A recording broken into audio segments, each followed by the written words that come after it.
So I'm Anne, of course, and this is Laura Hearn. And so we wanted to talk today about writing as your anchor in times of transformation. And we met through Substack, We did. onto each other because we were both going through major life transformations, weren't we? Yes. Yeah, and I think life transformations they just continue. Yes. Well, what was that was like 2.5 years ago, and we're still, we've reconnected and we're still going through transitions, aren't we? But you had me on your podcast, Flip It, which is about transforming your life, right? And making big changes and pivoting and shifting, and flipping the script, right? So, Yeah, so a piece of writing that obviously went viral, and I was like, wow, this is incredible. Like you can really change your life, and I had done that, and it was through the practice of writing that you had explored and helped you do that. Which and over the last few months, we've kept in touch, and we were like, oh, we need to do this retreat together. We have very different skill sets, and we'd love to. We really have found huge value in helping us shape our life and our going forward through the practice of writing. So yeah, I'm super excited. yes, so we do have different skill sets, as you said, but we have this huge sort of commonality, of writing anchoring us through this time of tremendous change in our lives. Do you want to tell them about your transformation and how writing has what role writing has played for you? Sure. I had to do this today with someone, and I was like, "Oh, the long version is really long, so I won't do the long Yeah. version. We've got like half 30 minutes, so I don't want to like."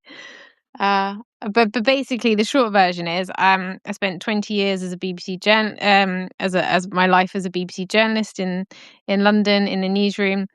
I am passionate storyteller, and that word gets thrown around quite a lot, but I believe stories are the bedrock and savior of our life and the fundamental thing that we can all do. But knowing how to craft and share your story is something that we don't always Mm. know how to do. So as a journalist, I spent my life crafting and sharing and making stories, and I spent 20 years there, and then a few years ago, my life transformed and changed, and hence made me build Flip It. It flipped on in the space of 3 weeks. I had a big separation from my partner, and I had nowhere to live. And then the BBC were like, "You need to come into London." It was during the pandemic, and I was like, "Can't do that. Can't do that. I'm going through heartbreak right now. I don't have anywhere to live." And I thought, you know what? 20 years. I don't know what I'm going to do, but I'm going to take redundancy and see where life changes takes me. And I was incredibly scared, but also Oh. I felt like I had no choice because I was crying and living out of a bag, and that was the bigger problem. um, so I did, and I thought, well, you know what? I've always found a positive. My sister said one day, "You've always found a positive in a negative." So I created Flip It. And I thought, all right, I'm going to create my own podcast. So I produce podcasts. I'm going to do my own and just use it and use all the journal entries that I've written over the years that were collecting dust, and use it as a kind of they were episodes really. But I really, when I look back at them, I was like, these are just universal experiences we all go through: heartbreak, grief, you know, reinvention, all the things that life throws at us all and that we can all relate to. And I thought, well, I'll find people who don't normally have a platform or voice to help me explore them. So that was the premise. It then turned into something that was way bigger than that, and I've gone on to now um use my journalistic skills as a communicator. I work as a ghostwriter. I work with companies, organizations who don't have a story, who need to know how to craft a story.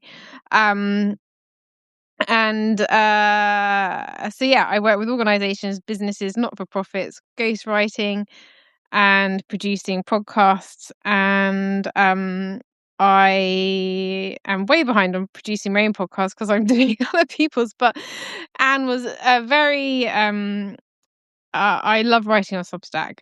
I write a newsletter. I wish I was more consistent and more, but there are so many platforms that you can never quite be consistent enough on. But and the algorithm sent me to Anne, and we've connected so many times. I love her story, and I love your story. I don't know why I'm speaking in the third person. And weirdly, you ended up moving to the place where I was born. And it's like, my goodness, you're in Sussex. I grew up on West Wittering Beach. Um, you are from America. We would never have met had the algorithm not sent you to me. So as much as people want to shit on AI and social media, it can be a force for good. Um, and so we touched base again about a month ago. I was like, we like, how has this happened that you are now where I grew up and let's do something together? Right. So So where we are. you just called me and said, I think we should do a retreat together. It's like, oh my gosh, I'm trying to put this retreat together. Let's do this. And we decided June would be a better time. I was looking at April. And so I moved the reservation to June 10th to 14th. So it's in West Wittering where you grew up, where I live. So Beautiful part of the world. yeah, it is so beautiful. I love it here. And the house is just around the corner from where I live. And the women who were here, I actually saw at least two of them pop up. So I know that they're here watching right now.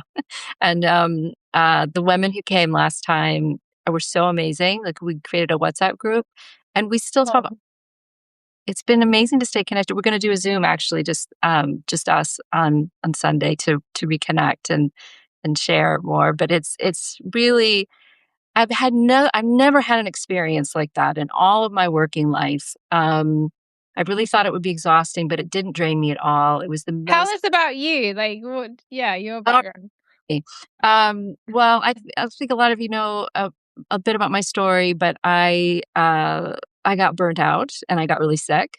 And I had a lot of stress in my life. I had an autoimmune disease that gave me vertigo and left me just wiped out on the couch during the pandemic. I couldn't even teach my classes online. And I realized something had to change, something big. And about that time, my much younger brother also died of brain cancer. So that was a major wake up call as well. And I just thought, I have to recreate my life. I have to start over from scratch. I just have to burn it to the ground. There's just no way that I can tinker with this and make things a little bit better. My daughter was getting ready to leave for university. So I decided I would leave when she left so that I still had like another year and a half at home after I made this decision. And I left my marriage and I left my career. I gave up tenure. And I sold my house and virtually everything in it and started traveling and ended up in the UK and have been so happy here. Um, Writing is always something that has been important to me. Obviously, I was a literature professor. I wrote books. I published trade books with Norton, a biography, and a book about Little Women. Um, I did all kinds of events. I was in the New York Times. I was on CBS Sunday Morning. I was having this really successful career as an author, but I wasn't doing the kind of writing that I always wanted to do, but was so scared to do, which was creative writing. And so as I started my life over, began this journey, I knew that I wanted that to be a part of it, but it took me quite a while to figure out how to do that. But it actually happened. I should say actually writing became my anchor through my Substack. Okay. Hmm. And all of the people who subscribe and all of you guys became my anchor because, I was traveling around. I was meeting new people, but I was moving so much. So it's hard to make connections, lasting connections with people. I was having a lot of virtual friends, but, it was hard to have in person friends. Um, and so it was really so amazing to me that I could write about my life. When I wrote that piece 2 years ago, I quit my life. I had been writing actually a bunch of pieces that were about women writers, and they weren't about me at all. And that's why I called it Audacious Women Creative Lives. And then out of the blue decided I would write an update about my life. And I was kind of thinking it would be more for my friends, and my family, who were following me. And anyway, I wrote this 2 years ago. I quit my life, and I couldn't believe the response to it. I was absolutely gobsmacked, just totally astonished. Um, it I guess there are a lot of people out there who want to make a big change and feel that inner drive to throw everything up in the air and see what happens. It is the most terrifying thing to do in the world. I felt like I had to do it to save my life because I was dying. I was like, I really felt like I had so many medical conditions at that point. My quality of life was 0 because I had vertigo and I was laying on the couch all the time. But I really, I really just wanted to figure out how to live authentically. I know it's kind of Really. a word, but I needed to feel like I was living my life and not somebody else's life. And it's taken me a while to put that. I think so many of us, you're so brave, and I'm in my 40s now, and I feel pretty ashamed to say that I'm still figuring it out, but I also I have I feel the same way. but I also actually, from being more open and vulnerable and actually writing, there is a real difference between Yes. getting pen to paper and exploring. And when you do, you end up in a completely different world. And I've grown to have much more acceptance for myself. And the more I've shared, the more I realize actually there are loads of 40-year-olds who are not married, who don't have children, who you can see me, I'm in a cabin right now, living in a cabin because my life changed, and I am actually, it's only me that judges myself. I'm really happy here right now. I've never been the normal, let's get married, have babies. And actually, the more I speak to people who have done that in their 20s, they're actually bloody unhappy and they're all going through a divorce and wish they'd done something differently. And so I think we just have to accept ourselves and actually realize that what looks like brilliance on the outside or the most perfectly curated life, there's so many people who are completely miserable and unhappy. But actually, if you can be vulnerable, and share stories, you'll realize that you are completely not alone, and that um I know that sounds like a cliche, but there are so many other people going through transformations, and and life is meant to be messy, and it will continue to change.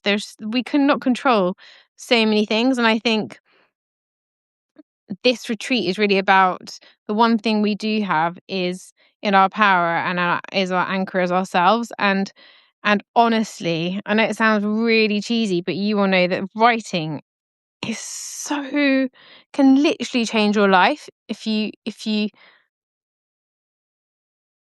give yourself the space, and also if you have some Mm. you can there are some guidelines that I have worked for myself that help me to stay focused, and I change my writing, creative writing. But I'd love to know, what does creative writing mean and look like for you, Anne? Yes. Okay. So the writing I was doing before, I was writing about other people. I was writing about their writing. I was doing research. I was putting together quotes. I was making an argument. I was analyzing literature or culture. I was and then I wrote a biography, which felt a bit more creative. I was telling a story of somebody's life, but it was all based in research. Um, and it was so freeing and absolutely terrifying to put all that aside, just write from what's in here and what's in here. I mean, Not theoretical, but actually just dump. yeah, just what's going on in here? What can come out? And it was incredibly terrifying. And it took a lot of trial and error. As many of you know, I did a master's course in creative writing up at the University of Manchester, studied with Jeanette Winterson. Wow, what a mind-blowing experience that was.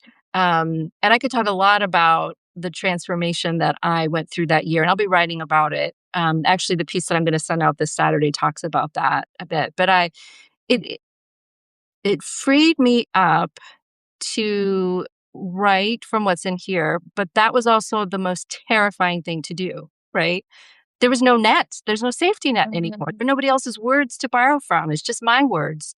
And that was, yeah. And I think writing the Substack newsletter, especially as, people were responding and I started writing more personally, gave me that a bit more courage to write from what's in here. And then also, I always wanted to write a novel and write fiction. And so in order to write a novel, you have to be extremely disciplined. And so during my course, I learned to get up every morning and write, to not look at my phone, to go, have breakfast, preferably consume nothing outside of my own mind. Just go from the dream world into the computer and start writing. And that was like, getting in that consistent practice was a real struggle. But once I did it, I realized that I had found a home where I had no other home. I mean, I have this great place that I'm staying now in West Wittering. And that's why I want to bring people here because I just love it so much. But it took me a long time to get to this place.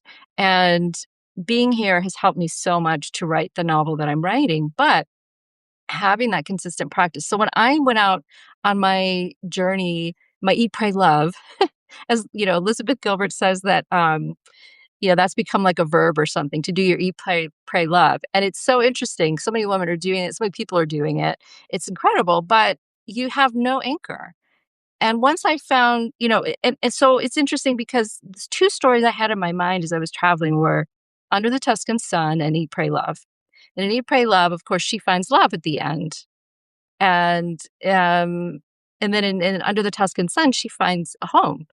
And, she falls in love with a house. So I wanted to fall in love with something. I wanted to fall in love with a place or a person for me. And I tried both of those things. When I was in Scotland, I fell in love with Scotland. Yeah, yeah, we talked. I fell in love with somebody, and those experiences were amazing and great while they lasted, but they couldn't be my anchor. They just couldn't. Because you can't, you continue to, you have to find something in here, because no matter where you are in the world, that's the only thing you have is you, And and external things can shift and change. So unless you, yeah, I like we call it an anchor, and that was the best word we could come up for the treat. But I also call it like a your um your post, and you have to dig it deep so that if anything hits it or wobbles, it's still a solid post. right. And so I kind of think of it as home for me now. Mhm. It's it's the place I keep coming back to, the place I can return to all the time. When words start appearing on the page, I feel like I've arrived, and I'm okay. And And you have no idea where it's going to go. It's just such an awesome place. You could start somewhere and you end up. that's actually what is so terrifying. So I think that we have a lot of barriers, a lot of obstacles to giving ourselves over to writing in this way. Yeah. Talking about all the positive things about it, but it can also be tremendously terrifying and very difficult. So I had to overcome a lot of imposter syndrome, a lot of, sort of limiting beliefs about what I was capable of doing, and just a lot of, a lot of subconscious things too, which I'm going to be writing about in my Substack, and that's something we can explore at the retreat if people are interested in doing that. But there are a lot of blogs. So we always have this internal critic who's talking to us, and we have to find a way to quiet down that internal critic.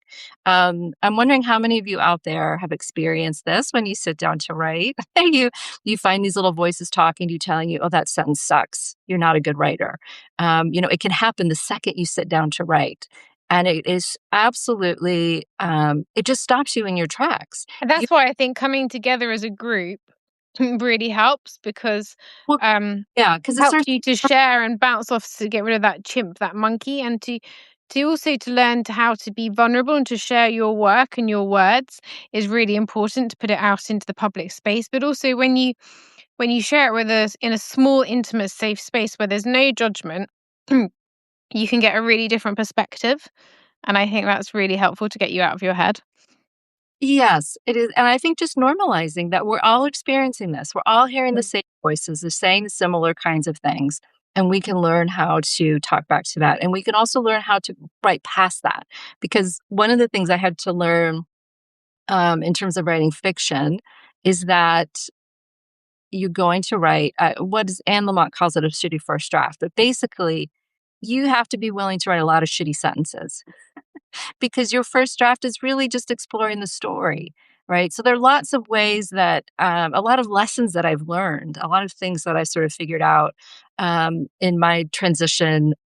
Probably one of the biggest transitions I've gone through was from academic writer to creative writer. That's been really hard. Mm. Learn a lot of things and then learn a lot of new things. And it's I think, creative writing is fiction and nonfiction. And I think, any kind of writing where you're telling a story, right? You're a storyteller. There's so much creativity involved in that, right? Do you think of yourself as a creative writer too?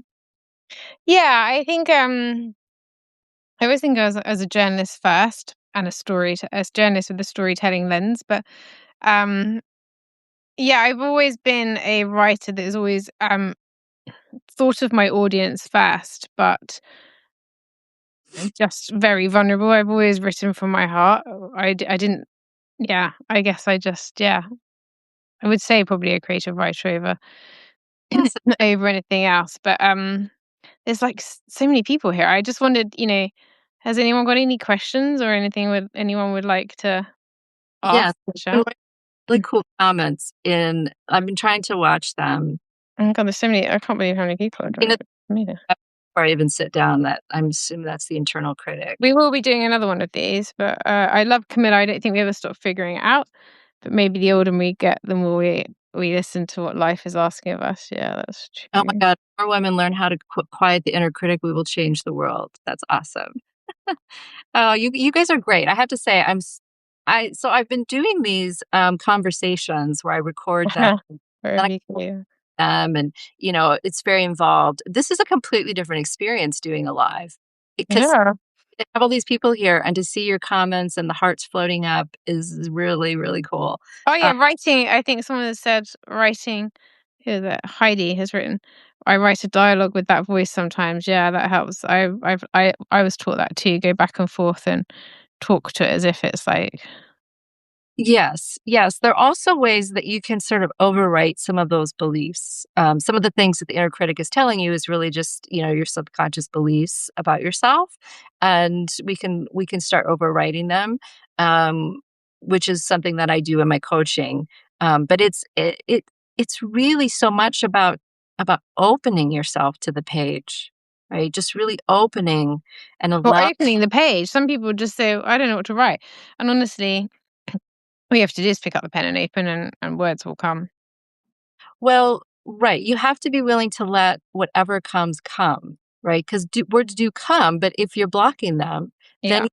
nothing's coming up, right? So a lot of the things that, I know that some of the things that we talked about on the retreat last time and that I would certainly want to talk about again are the blocks that people are experiencing, because I think it's really important because so much of the advice out there is purely about craft. Mm. Or it's about marketing or publishing or, and you can't get to the craft part. You can't get to the publishing, the marketing part if you're blocked.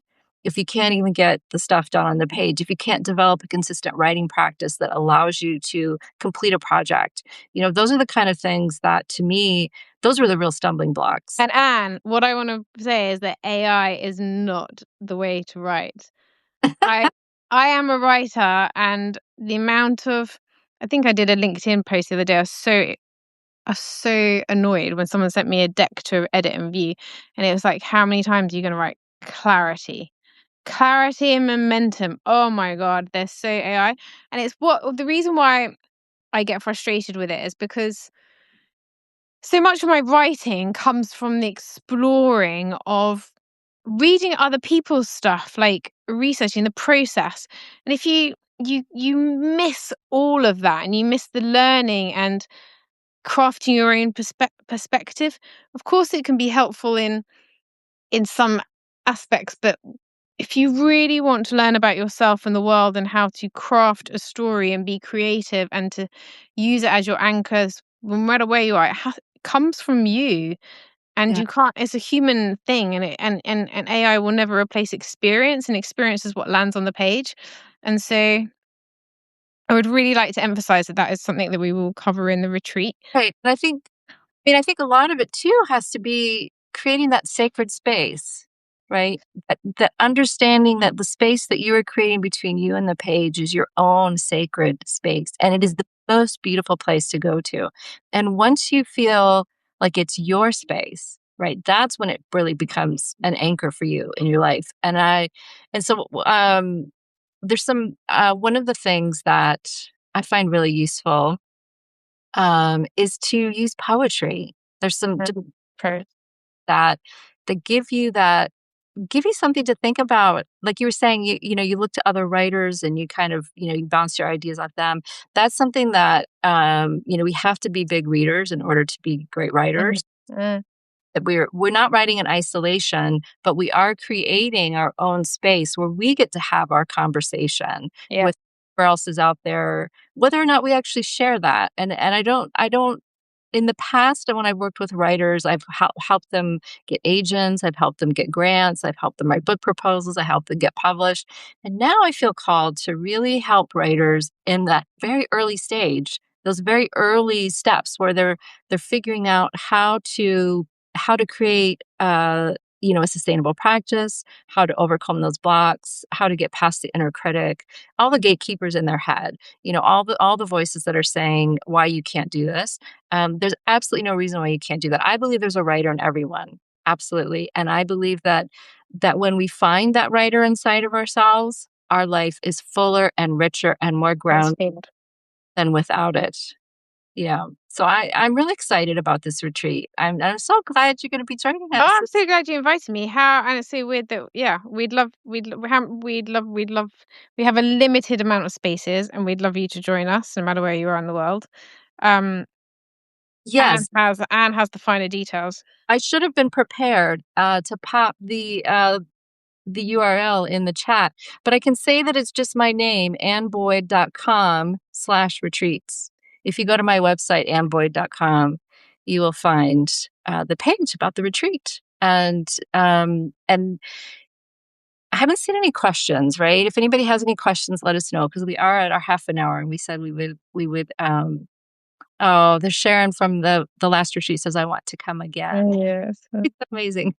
But it's really Tell us the dates, and the intense. place, and how many spaces we have, and any Yeah. details. I'll let you know. We have 4 spaces, right? We're keeping it intimate. So the house, has space, plenty of space for everybody. It's a big house, and oh, Dominique says she wants to come back too. That would be awesome. Another person from last time. But, it it it's really a great house where you can find all these nooks where you can sort of, you can interact or you can have your own space. And I think that it's having 4 people gives us a lot of opportunity to work one-on-one with people, but also gives everybody a chance to feel heard and feel seen. You're not going to get lost. We can go really deep, right? We can go so much deeper with the smaller group. And it's June 10th to 14th in West Wittering and West Sussex in the UK on the Sussex coast, southwest of London. And it's such a beautiful, beautiful part of the world. If you're interested in seeing what it looks like, you can go to my Instagram, um, It which is is beautiful. I was very lucky to have grown up there, but it's by the beach, and oh, there'll be lots of time you can have one-to-ones with either of us. There's no judgment. It's a really safe space. We wanted to keep it small and intimate for that reason, but yeah, yeah. um, I want to but be yeah, able to really help people take the next big leap in their writing life and not just walk away with, a bunch of ideas, but to have a real sense of, okay, where I'm going next. yeah, And yeah, and I'm happy to hop on the phone, do a Zoom, if anybody has questions vice versa. about the retreat, wants to know if it's right for them, would like to talk a little bit more about it. I'm happy to do that anytime. Um, but yeah, this has been amazing. I'm so Can't believe excited. how many people shared. Yeah, me too. I want Um, to do lives now. This is my first time doing it. I think it's really fun. well, at least we got online. That was our first problem. We had a We little were a little bit of a success. time, but we figured it out. We can do it again. And I can't believe we were in the hundreds. Thank you so much for everyone who joined us and for all your lovely comments. I really hope some of you will join us. I mean, there's way more people on here than we have room for, but if you can't join us, then I'm sure Anna and I might would also work with you one to one if you needed some help. because I know lots of you look like you're from other countries. Perhaps I think we can. You can reach out. I was going to add our emails in, but perhaps yeah, you'll find us both on Substack, and then you can. Back, yeah. You can DM us or message us. Thank you all for Thank coming. you all. Amazing. This was Have so a good day wherever you are in the world. Hi, everybody. Bye.